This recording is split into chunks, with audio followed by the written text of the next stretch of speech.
May kalagayan na nangyayari sa inyong buhay. Alam mo ba ito? May panahon kung saan ang mga tao ay nagsusumamo, nag-iasa at nagpangarap ng pagbabago, ng tagumpay, ng himala mula sa Diyos. Pero walang galaw. Parang nakalibag kami sa parehong lugar, parehong pattern, parehong pagsubok, parehong hangganan. At maraming sa atin ay nag-iisip, bakit? Bakit hindi nagdumating ang himala? Bakit hindi nagbukas ang pinto? Bakit ang tagumpay ay parang hindi nangyayari kahit naglakbay na kami, nagtiwala na kami, nagdedikasyon na kami? At alam mo kung ano ang kahanga-hanga? Ang kahanga-hanga ay madalas ang dahilan ay hindi dahil ang Diyos ay hindi gustong magbigay. Hindi dahil walang kagandahan ng Diyos sa pagiging mapagkakatiwalaan. Hindi dahil sarado ang pinto.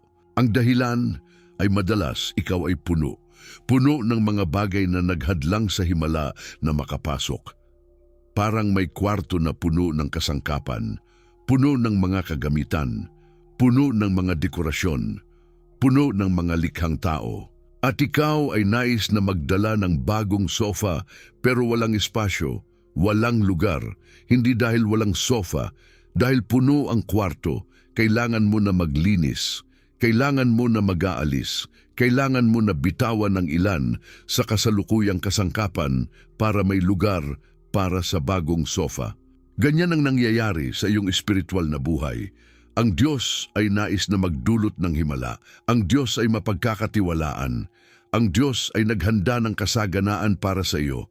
Pero puno ka, puno ng takot, puno ng inaasahan, puno ng pagnanais na kontrolin, puno ng galit, puno ng nilalong pagkakakilanlan. At walang lugar para sa himala dahil puno ang iyong katawan.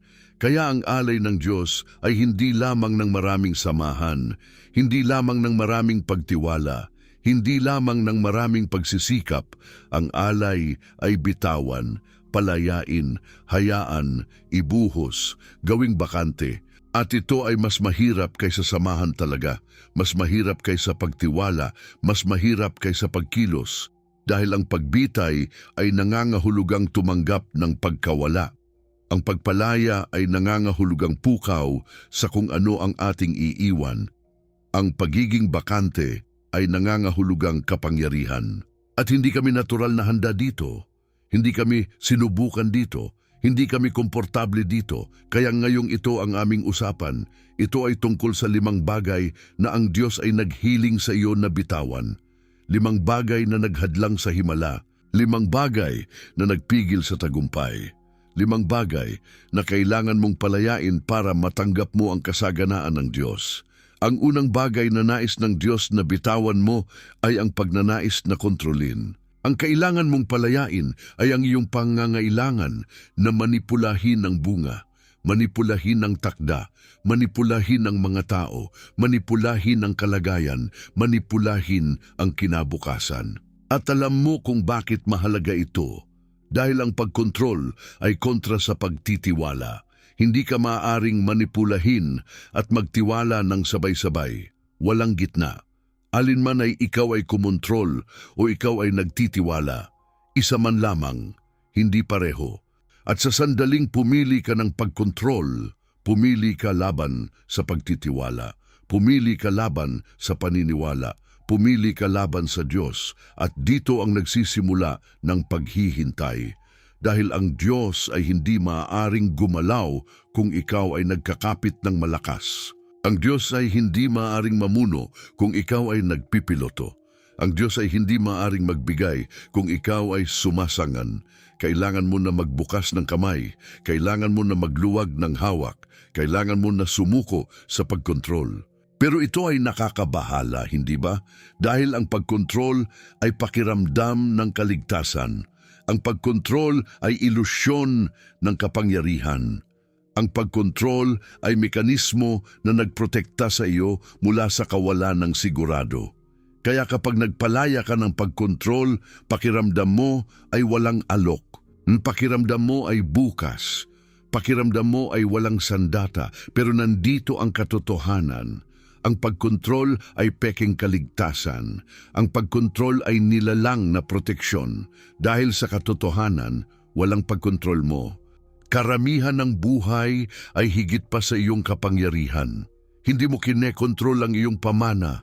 Hindi mo kine-control ang kalakalan. Hindi mo kine-control ang iyong kalusugan sa huli. Hindi mo kine-control ang pagpili ng mga tao. Hindi mo kine-control ang kamatayan. Karamihan ay higit pa sa iyong kapangyarihan. Kaya ang ilusyon ng pagkontrol ay nagdudulot ng hindi kinakailangang pagdurusa. Ang ilusyon ng pagkontrol ay nagdudulot ng hindi kinakailangang alalahanin. Ang ilusyon ng pagkontrol ay nagdudulot ng hindi kinakailangang pagsalungat sa Diyos. Kaya ang unang pagbitay ay pagbitay ng pagkontrol. At sa sandaling ginawa mo ito, may mangyayaring kahanga-hanga, kalayaan, pagpapahinga, libid. Dahil alam mo na, okay, hindi ako responsable sa bunga, hindi ako responsable sa oras, hindi ako responsable sa paano. Ako ay responsable lamang sa pagsunod. Ako ay responsable lamang sa pagdalo. Ako ay responsable lamang sa pagsuko. At ang Diyos ay nag-aalaga ng natitirang bagay. Ang kasulatan ay puno ng mga kwento ng mga taong nagbitay ng pagkontrol at nakaranas ng himala. Si Abraham ay nagbitay ng pagkontrol sa paano niya makakakuha ng anak. Si Moises ay nagbitay ng pagkontrol kung paano nila bilisan ang dagat. Si Pedro ay nagbitay ng pagkontrol ng biyahe at naglakad sa tubig. Si Maria ay nagbitay ng pagkontrol kung ano ang nangyayari sa kanyang katawan at sumuko sa plano ng Diyos. At lahat ng ito ay nangangailangan ng pagpalaya ng pagkontrol. Kaya kung ikaw ay nagkakapit ng malakas sa pagkontrol, ang unang alay ay magbitay, palayain, hayaan, sumuko sa pagkontrol. Hindi ito nangangahulugang maging pasibo, hindi ito nangangahulugang walang pagpaplano. Ito ay nangangahulugang magplano nang walang umaasa sa bunga. Ito ay nangangahulugang magtrabaho nang walang pagkakalakbay. Ito ay nangangahulugang mag-alaga nang walang pagmanipula. Ang ikalawang bagay na nais ng Diyos na bitawan mo ay ang nakaraan. Ang kailangan mong palayain ay ang nakaraang sakit, ang nakaraang hiya, ang nakaraang pangako na nasira, ang nakaraang kabiguan. Ang kailangan mong palayain ay ang lumang kwento na iyong sinasabi sa iyong sarili at sa iba. Dahil marami sa atin ay nabubuhay sa nakaraan kaysa sa kasalukuyan. Marami sa atin ay nagdadala ng nakaraan tulad ng mabigat na mochila. Saan man kami magpunta, dala namin ito. Dala namin ang nakakasama na mga alaala. Dala namin ang mapanghimulaang karanasan. Dala namin ang hiya ng pagkakamali. Dala namin ang katuwaan ng pagtataksilan. At dahil dito ay hindi kami maaaring gumalaw sa kasalukuyang panahon. Hindi kami maaaring makipag-ugnayan sa kasalukuyang relasyon. Hindi kami maaaring kunin ang kasalukuyang pagkakataon. Dahil nakatuon kami sa likod sa halip na sa unahan. Lumalakad kami tungo sa kinabukasan habang tumitingin sa salamin ng nakaraan. At alam mo kung saan nagdadalang ito? Sa banggaan. Binibigay ng nakaraan na ating pinag-aralan ay sumasang sa handog na naghihintay. Ang nakaraan ay mahalaga para sa pag-aaral. Ang nakaraan ay balido para sa pag-unawa. Ang nakaraan ay kailangan para sa kaalaman. Pero ang nakaraan ay dapat maging tirahan mo. Hindi dapat natahanan mo. Ang nakaraan ay lugar na bisitahin, matuto mula, unawain, pero hindi na manatili. Dahil ikaw ay nabubuhay ngayon, ikaw ay nandito ngayon, ikaw ay kasalukuyan ngayon, kaya ang buhay ay nangyayari ngayon, kaya ang pagkakataon ay available ngayon, kaya ang Diyos ay nakakahanap sa iyo ngayon. At kung nabubuhay ka sa nakaraan, ikaw ay pumapabor sa kasalukuyan. At ang kasalukuyan ay kung saan ang himala ay nangyayari. Ang kasalukuyan ay kung saan ang Diyos ay gumagalaw. Ang kasalukuyan ay kung saan ang buhay ay tunay na nagaganap. Kaya ang pangalawang pagbitay ay pagbitay ng nakaraan. Hindi ito pagkalimutan, hindi ito pagsigaw. Ito ay malay na pagpalaya. Ito ay pagpapahayag na kinikilala ko kung ano ang nangyari. Natuto ako kung ano ang kailangang matutulan. Pero hindi na ako nabubuhay doon. Nabubuhay ako dito, ngayon, kasalukuyan. At sa sandaling ginawa mo ito, may pagbabago. Ang bigat ay bumababa. Ang paningin ay nagiging mas malinaw. Ang lakas ay nagiging available. Dahil hindi na ginagamit ng lakas mo sa pagdadala ng nakaraan. Available na ito para sa kasalukuyan. Available na ito para sa kinabukasan. Ang kasulatan ay nag-iengkorahe nito. Si Pablo ay nagsabi, nakakalimutan ang lumang kalsada at nagsusumikap tungo sa hindi pa naaabot. Pilipino 3:13. Ito ay malay na pagkalimutan. Ito ay aktibong pagpalaya. Ito ay desisyon na hindi na nabubuhay sa nakaraan kundi nagsusumikap tungo sa kinabukasan. Kaya kung nagdadala ka ng nakaraang sakit, kung sinasalaysay mo pa rin ang lumang kwento, kung kinikilala mo pa rin ang sarili bilang biktima ng kung ano ang nangyari, ang alay ay magbitay. Palayain ang nakaraan, hindi itong tanggapin. Hindi itong palampasin, pero palayain ito, gawing libre ang iyong sarili. Gumawa ng espasyo para sa paggaling, gumawa ng espasyo para sa bagong kwento. Ang ikatlong bagay na nais ng Diyos na bitawan mo ay ang nilalang na inaasahan. Ang kailangan mong palayain ay ang inaasahan kung paano dapat magmukhang ang buhay, kung paano dapat kumilala ang mga tao, kailan dapat dumating ang himala, kung ano ang dapat na landas tungo sa tagumpay, dahil marami sa atin ay nabubuhay sa script na hindi ang ating script. Sumusunod sa mapa na hindi ang ating mapa. Nangahabol ng pangarap na hindi ang ating pangarap. Kaya kahit nakamit namin ito, hindi nasiyahan. Kahit natapos namin ito, pa rin walang laman. Dahil hindi ito kung ano talaga ang nais namin. Ito ay kung ano ang inisip namin na dapat naming gustuhin. At dito ay nagsisimula ng galit kadalian, galit sa buhay dahil hindi ito tumutugma sa inaasahan. Galit sa mga tao dahil hindi sila kumikilos tulad ng inaasahan. Galit sa Diyos dahil hindi nag-deliver tulad ng inaasahan. Pero ang inaasahan ay madalas na base sa karanasan, sa kultura, sa pamilya, sa lipunan. Hindi sa katotohanan, hindi sa kung ano talaga ang mabuti para sa iyo, hindi sa kung ano ang aligned sa iyong tunay na sarili. Kaya maraming matagumpay na tao ay pa rin walang laman dahil ang tagumpay ay batay sa nilalang na pagkakakilanlan, hindi tunay. Maraming aprobadong tao ay pa rin walang kumpiyansa dahil ang pagtanggap ay batay sa pagpapasaya sa iba, hindi sa pagkilala sa iyong sarili. Maraming minamahal na tao ay pa rin nag-iisa dahil ang pagmamahal ay para sa persona, hindi sa tao. Kaya ang ikatlong pagbitay ay pagbitay ng nilalang na inaasahan. Hindi ito nangangahulugang walang mga layunin. Hindi ito nangangahulugang walang direksyon. Ito ay nangangahulugang hawakan ang mga layunin ng lihim. Ito ay nangangahulugang handang mag-ayos kung kinakailangan. Ito ay nangangahulugang bukas na maging sorpresahin ng Diyos. Ito ay nangangahulugang tumanggap na ang Diyos ay maaaring may ibang plano na mas mahusay pa kaysa sa iyong inaasahan. At ang ironiko ay madalas kapag nagpalaya kami ng inaasahan, iyan ang pagkakataon na dumating ang himala. Dahil ang kalayaan mula sa inaasahan ay lumilikha ng espasyo para sa pasasalamat. Kaya anuman ang dumarating ay pinahahalagahan sa halip na sinusuri laban sa inaasahan. Kaya ang buhay ay karanasan bilang regalo sa halip na obligasyon. Kaya ang paglalakbay ay inaanyayan sa halip na tinatanggap. Ang kasulatan ay nag-ilustra nito sa pamamagitan ni Jonas. Si Jonas ay may inaasahan kung paano dapat kumilala ang Diyos. Si Jonas ay nag-inaasahan ng parusa para sa Nineveh. Pero ang Diyos ay nagsorpresa. Ang Diyos ay nag-alok ng kagandahan sa halip.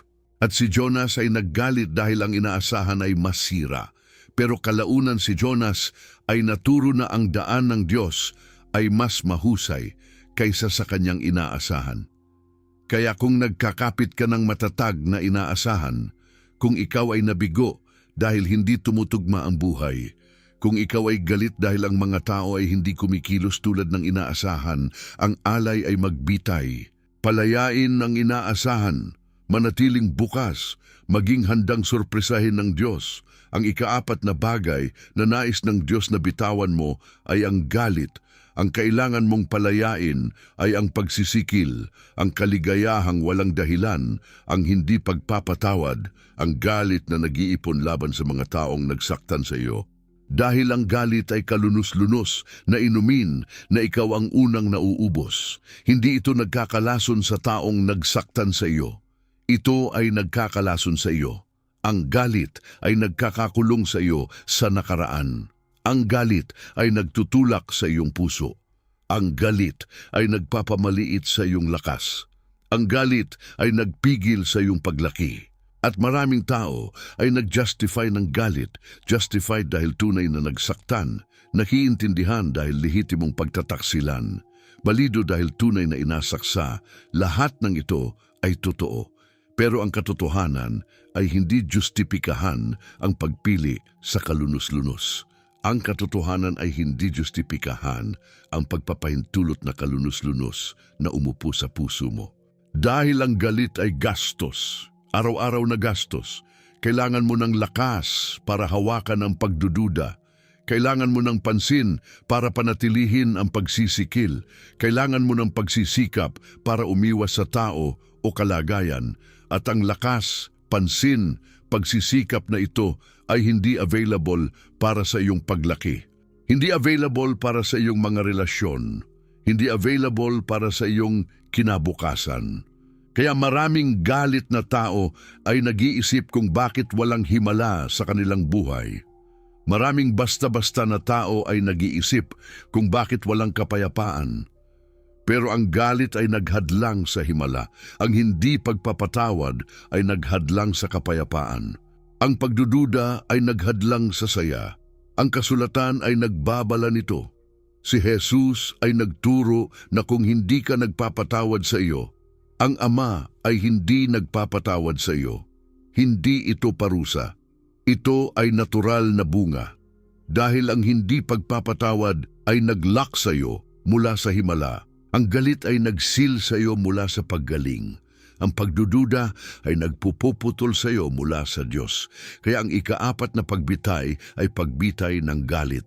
Ito ay pagpalaya ng pagsisikil. Ito ay pagpili ng pagpapatawad. Hindi dahil karapat-dapat nila ito, kundi dahil karapat-dapat mo na maging libre.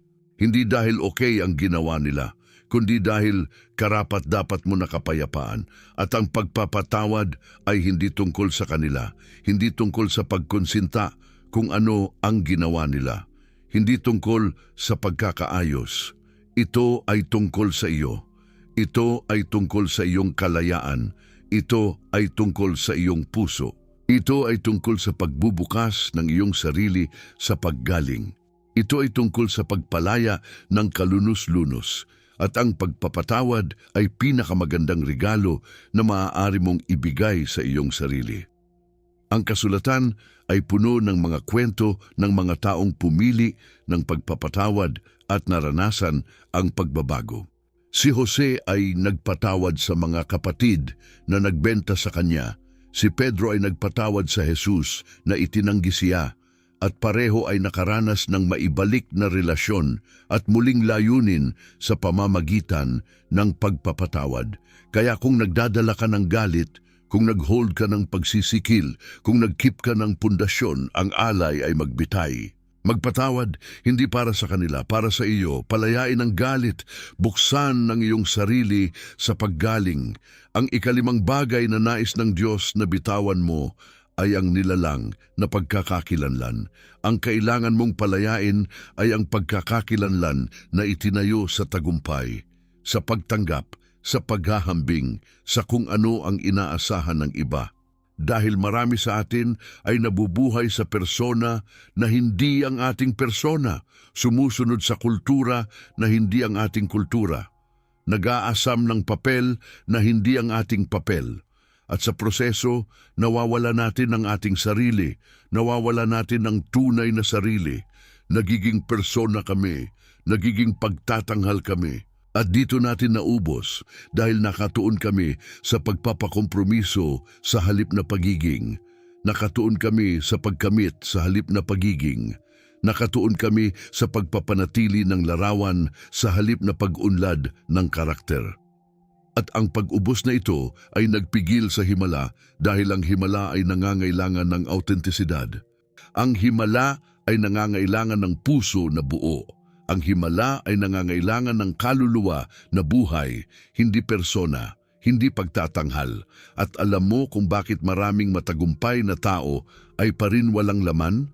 Dahil ang tagumpay ay batay sa nilalang na pagkakakilanlan, hindi tunay. Maraming aprobadong tao ay pa rin walang kumpiyansa dahil ang pagtanggap ay batay sa pagpapasaya sa iba, hindi sa pagkilala sa iyong sarili.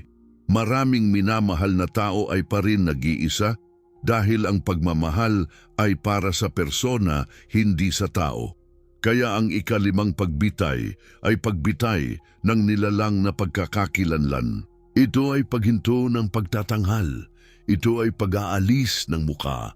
Ito ay pagtanggap ng iyong sarili tulad ng ito, hindi tulad ng inisip mo na dapat mo, hindi tulad ng inaasahan ng iba, kundi tulad ng tunay mo. At ito ay nakakatakot dahil walang sandata, walang proteksyon, walang pagtanggap na garantisado. Pero dito ay nangyayari ang tunay na koneksyon. Dito ay nangyayari ang tunay na relasyon. Dito ay nangyayari ang tunay na himala. Dahil ang Diyos ay hindi nakaakit sa iyong pagtatanghal. Hindi impressed sa iyong tagumpay. Hindi nag-judge batay sa iyong ranggo. Ang Diyos ay nakikita ka. Ang tunay na iyo, ang ikaw sa ilalim ng larawan. At ang Diyos ay mahal na bersyon, ang walang kondisyon na bersyon. At kapag nagpalaya kami ng nilalang na pagkakakilanlan, nakahanap kami ng tunay na sarili. Nakahanap kami ng tunay na kapangyarihan. Nakahanap kami ng tunay na kapayapaan. Hindi kapayapaan batay sa kung paano ang ibang nakikita.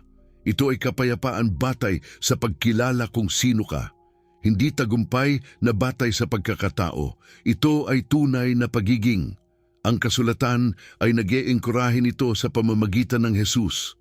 Si Jesus ay nagpalaya ng imahe ng publiko.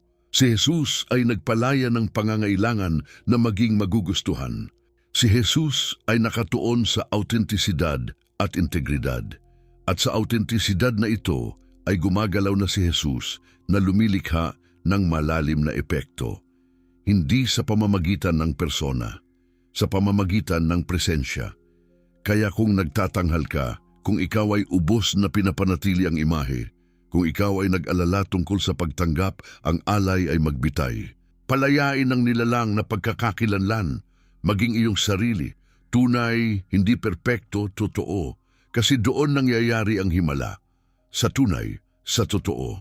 Ngayon, hayaan akong magsalita tungkol sa kung ano ang nangyayari kapag nagpalaya ka ng 5 bagay na ito. Mahalaga na maunawaan ang bunga, ang magandang bunga, dahil maraming tao ay sumusukan dahil takot ng bunga, takot na mawawalan ng kaligtasan, takot na mawawalan ng pagkakakilanlan, takot na mawawala. Pero ang katotohanan ay eksakto na kabaligtaran. Kapag nagpalaya ka ng pagkontrol, nakakakuha ka ng kalayaan. Kapag nagpalaya ka ng nakaraan, nakakakuha ka ng kasalukuyan. Kapag nagpalaya ka ng nilalang na inaasahan, nakakakuha ka ng tunay na hangarin. Kapag nagpalaya ka ng galit, nakakakuha ka ng kapayapaan. Kapag nagpalaya ka ng nilalang na pagkakakilanlan, nakakakuha ka ng autentisidad. Hindi ito pagkawala, ito ay pakinabang, ito ay handog. Kaya hayaan akong magpinta ng larawan ng buhay pagkatapos ng pagpalaya, dahil ito ay available sa iyo. Ito ay ang himala na naghihintay.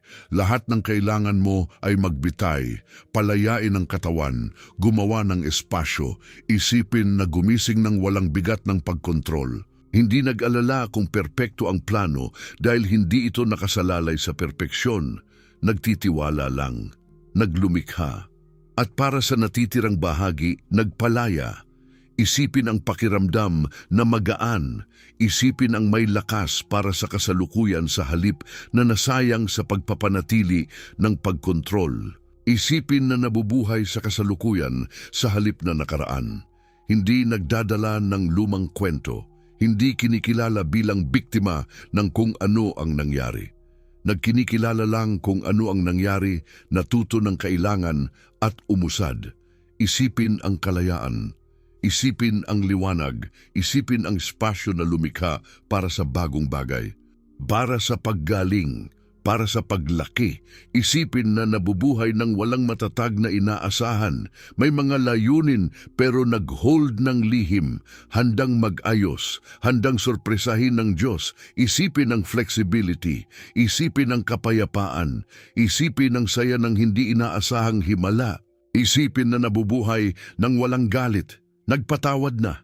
Nagpalaya na ng pagsisikil, walang kalunos-lunos, walang galit, puro kapayapaan. Puro kalayaan, isipin ang liwanag, isipin ang paggalaw, isipin ang kakayahang mahalin, isipin na nabubuhay ng walang nilalang na pagkakakilanlan.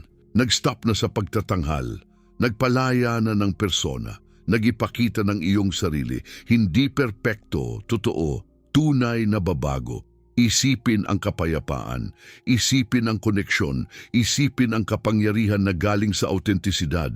Ito ay ang buhay na available sa iyo. Ito ay ang himala na naghihintay. Lahat ng kailangan mo ay magbitay.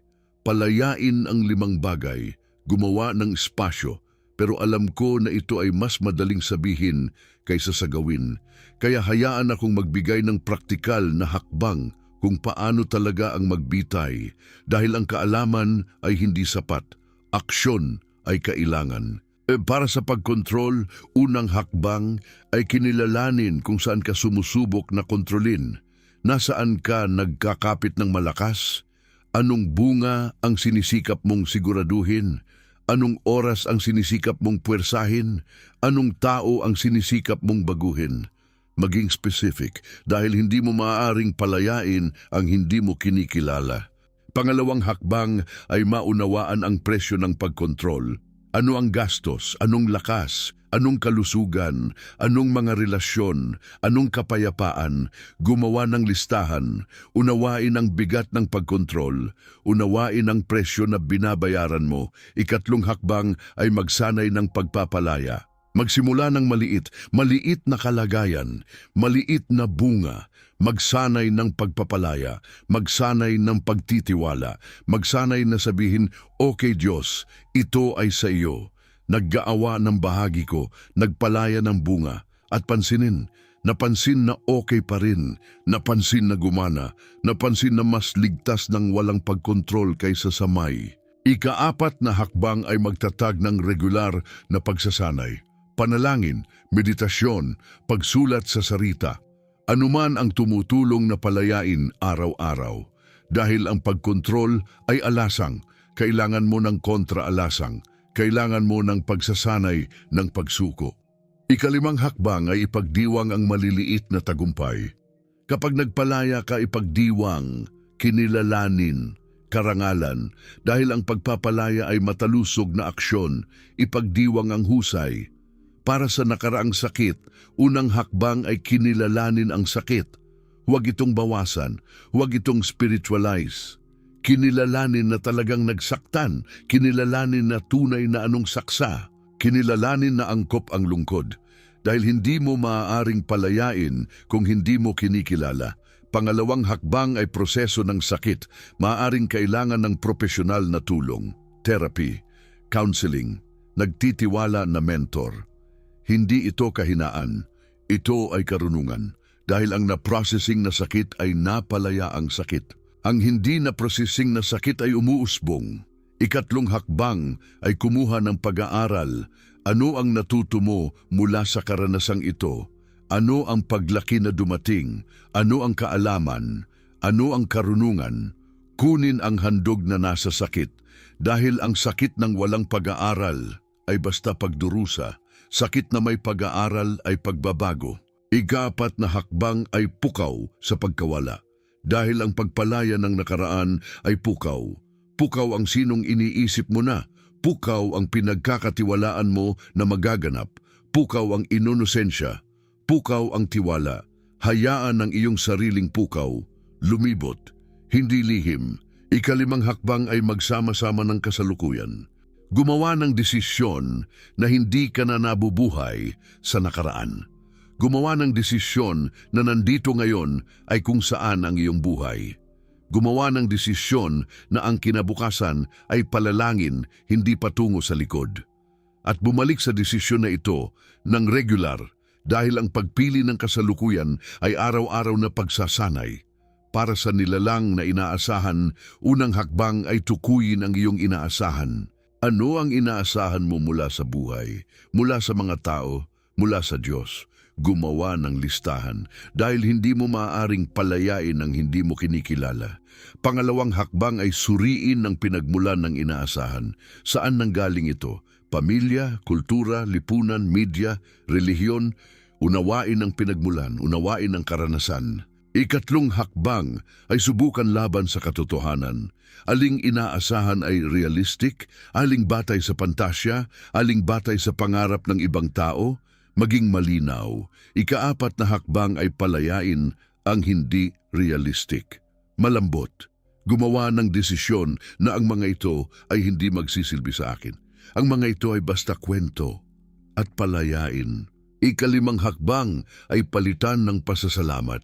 Sa halip na tumuon sa tidak na tutupad na inaasahan, tumuon sa tunay na mga handog. Pansinin kung ano ang tunay na mabuti sa iyong buhay. Pansinin kung ano ang tunay na himala. Pansinin ang available. Pasasalamat ay antidoto sa malaya na pagdidisappoint.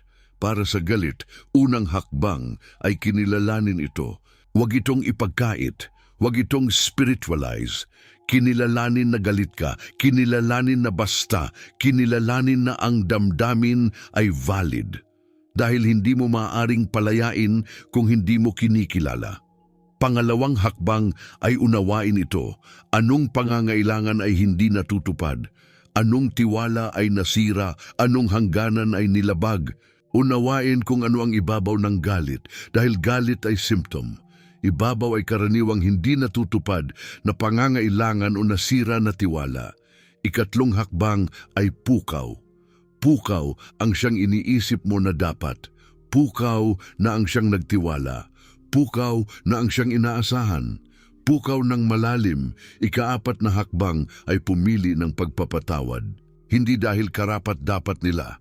Dahil karapat-dapat mo ang kapayapaan.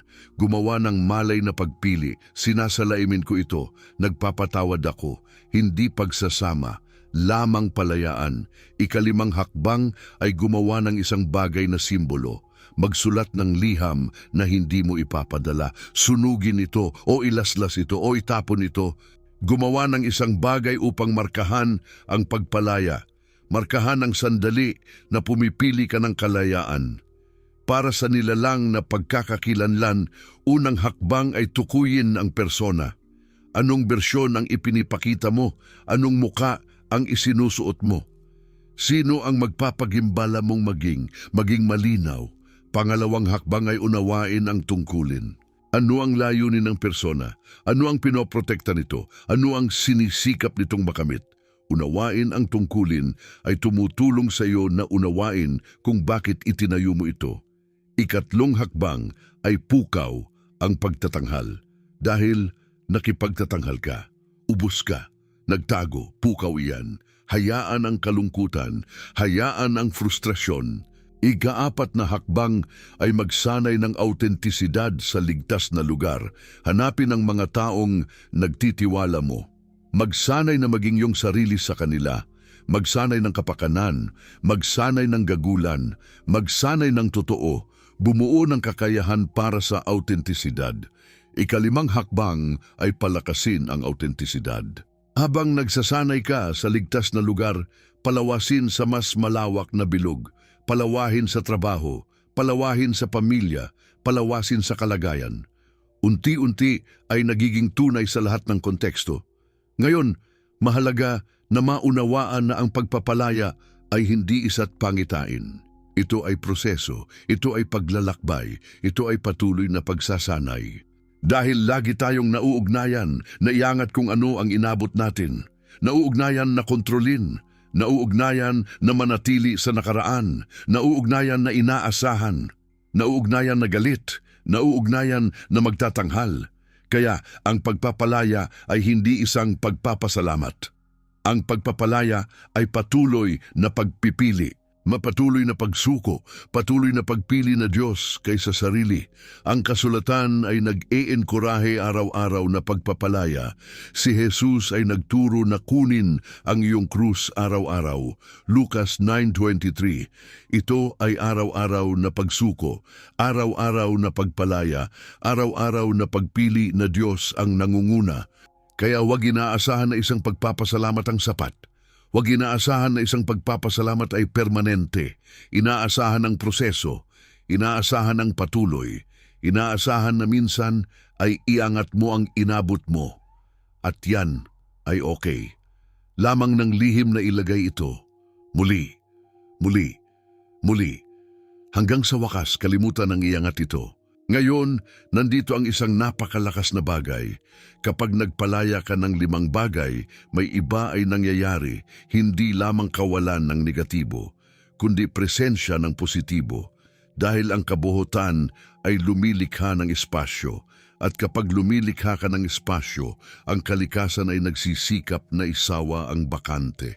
At ang Diyos ay handang napakahusay na magbuhos. Naghihintay na magbigay, naghihintay na magbigay, naghihintay na gumagawa.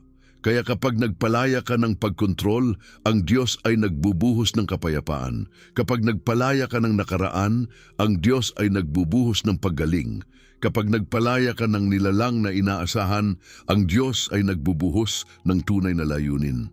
Kapag nagpalaya ka ng galit, ang Diyos ay nagbubuhos ng pagpapatawad. Kapag nagpalaya ka ng nilalang na pagkakakilanlan, ang Diyos ay nagbubuhos ng autentisidad. Hindi ito gantimpala para sa magandang pag-uugali. Hindi ito gantimpala dahil naging mabuti. Ito ay natural na bunga ng pagpalaya. Ito ay kung ano ang nangyayari kapag huminto ka ng paghadlang. Ito ay kung ano ang nangyayari kapag nag-empty ng katangian, kaya ang Biblia ay puno ng mga kwento na nagpapakita nito. Si Peter ay takot na magpalaya ng bangka, pero si Jesus ay nagsabi, "Halika." At si Pedro ay lumakad. Matagumpay hindi dahil si Pedro ay matapang, kundi dahil si Jesus ay nandoon. Si Jesus ay nag-inimbita sa amin palagi.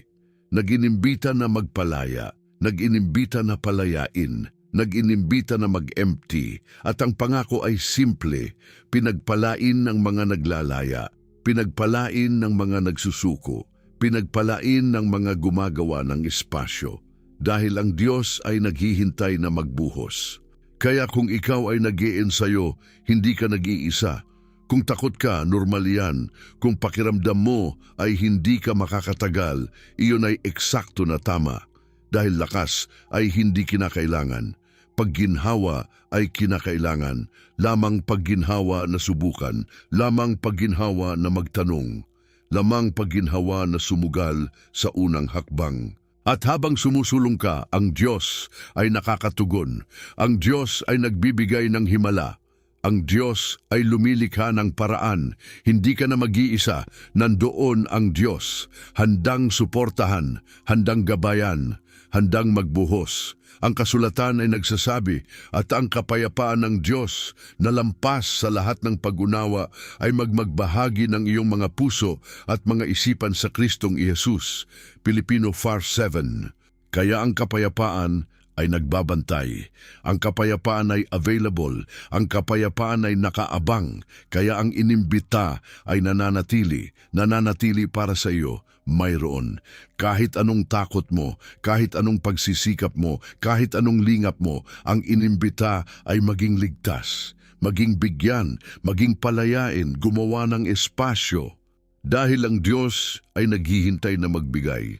Ang himala ay handa, ang kasaganaan ay inihanda, ang handog ay nakabalot.